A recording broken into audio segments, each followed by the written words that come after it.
अधिकांश लोगों के साथ घटित होती है ये चीजें। कर्म अच्छा है, व्यवहार अच्छा है, सोच और विचार भी अच्छे हैं, थोड़ा सा इसमें कमी हो सकती है सोच और विचार में, बाकी चीजें अच्छे हैं। जितना मेहनत चाहिए था व्यक्ति ने उतना मेहनत किया, लेकिन परिणाम उतना उनको नहीं मिला। एक बच्चा स्कूल जाता है, बढ़िया पढ़ाई करता है, जो मास्टर उसको होमवर्क देता है बढ़िया उसको होमवर्क करके स्कूल जाता है, एग्जाम के समय भी अच्छा घर में पढ़ाई दिन भर करता है, लेकिन परीक्षा के बाद रिजल्ट जब हाथ में आता है तो परिणाम अपने अनुकूल नहीं होता। इसके पीछे का क्या कारण हो सकता है, आइए आज इसी टॉपिक पर बात करते हैं। असल में इन सब कुछ जानने से पहले, इन टॉपिक के थोड़ा अंदर चले जाएं, उससे पहले मैं आपको एक एग्जांपल देता हूं, फिर अंदर चलते हैं।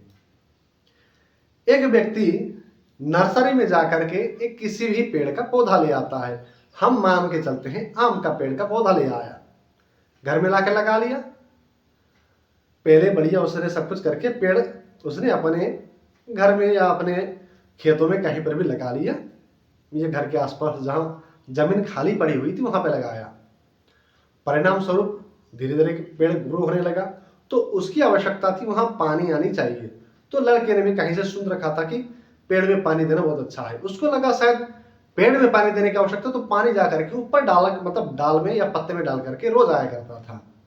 धीरे धीरे गर्मी का महीना आया, तो क्योंकि पेड़ के पत्ते में और डालियों में पानी डाला जा रहा था, परिणाम स्वरूप पेड़ सूख गया, अंततः मर गया। तो उसने बहुत सारे लोगों से, जो पेड़ के रेख देख करने वाले माली लोग हैं, उनसे पूछताछ किया कि ऐसा क्यों होता है कि हमने पेड़ तो ले जा करके लगा लिया, लेकिन अच्छा मेहनत भी किया, परिणाम उतना अच्छा नहीं मिला, पेड़ मर गया। तो जब मालियों ने उनसे जानने का प्रयास किया कि तुमने किस तरह से देखभाल किया, तो उन्होंने कहा कि पानी जब डालते थे तो हम पेड़ के पत्ते में या ऊपर की साइड डाला करते थे। ये बड़ी ही गहरी बात है, बहुत लोगों को समझ में आ चुका होगा क्या चीज है। जब माली ने देखा कि जो यंत्र है जड़ के पास, वो यंत्र पत्तों के पास या डाली के पास नहीं है, इसलिए अगर जल को डालना हो तो बेटा तुमने अगर जड़ में डाल दिया होता तो जड़ जो है पत्ती और डालियां तक पानी पहुंचा दिया रहता, लेकिन तुमने ऐसा नहीं किया। तुमने क्या किया, तुमने जाकर के पत्ते और डालियों में पानी डाला, परिणाम स्वरूप जड़ तक पानी पहुंचा ही नहीं, इसलिए मर गया। तो हम जो कुछ भी जीवन में करते हैं, मुंह से बोलना एक अलग बात हो गया, जो मुंह से हम बोलते हैं ये अलग कंसेप्ट है। जैसे ही मुंह से बोलना पत्ते में पानी डालना जैसा हो गया, अच्छा हो जाएगा, कर देंगे, कर लिया जाएगा, किया जाएगा, देखा जाएगा, ये पत्ते में पानी डालना जैसा है। अब करना क्या है, करना ये है कि सबसे पहले हम लोग की शरीर की जो प्रक्रिया है, जिस तरह से कार्य किया जाता है, जिस तरह से कार्य होता है, और मैं एग्जांपल देता हूं, यही शरीर है। कोई व्यक्ति बहुत आलसी है, सुबह 7 या 8 बजे से पहले उठता नहीं है, लेकिन उसको उसके दोस्तों ने बताया कि हमको कुल्लू मनाली घूमने के लिए जाना है और कल सुबह 3:30 बजे की ट्रेन है। उसको कोई फोन ना करे, कोई कल ना करे, मैं ये दावे के साथ कह सकता हूं वो बिना किसी के फोन करके उठ जाएगा। रीजन, चेतन्य अवस्था। हम लोग के 3 अवस्था में हम लोग जीते हैं, चेतन, अवचेतन और अचेतन। इनकी कार्य प्रक्रिया भी अलग अलग है, और अगर हम परसेंटेज वाइज देखें तो चेतन्य अवस्था केवल 10% होता है और 90% अवचेतन और अचेतन की अवस्था में होता है। अचेतन वो समुद्र की वो गहराई है जहां कोई प्रकाश नहीं, अंधकार ही अंधकार है, वहां क्या क्या है किसी को आज तक पता नहीं चला।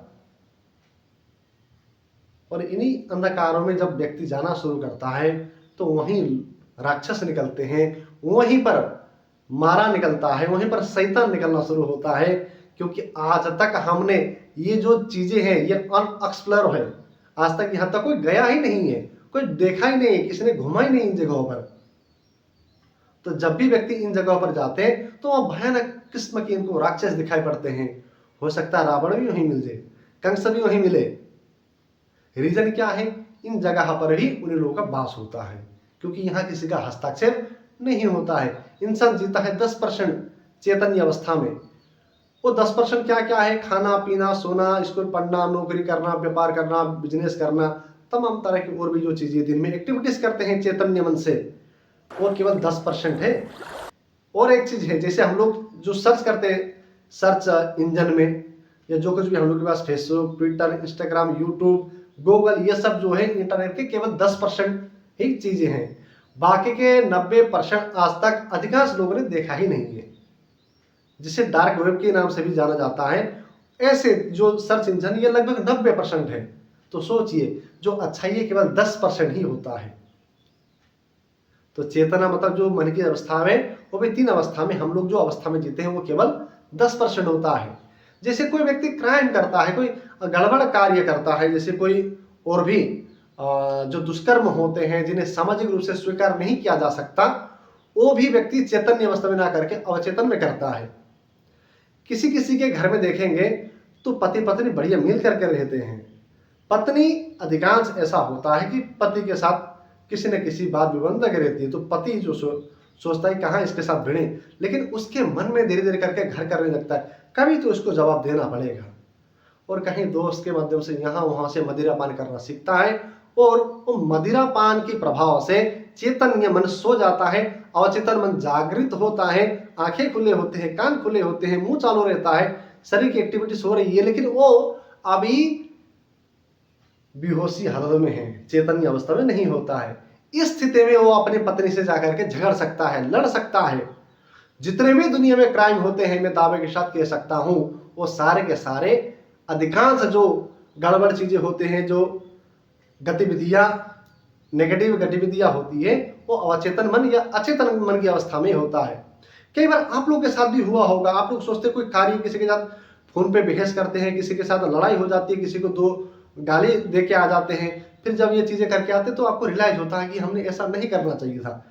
जब स्वयं आपने करके आपको ये एहसास हो जाए कि मेरे को ये नहीं करना था, लेकिन मैंने ये कर लिया, ये कैसे हो गया, ये होती है मन की गति। यहां आपका कोई दोष नहीं है।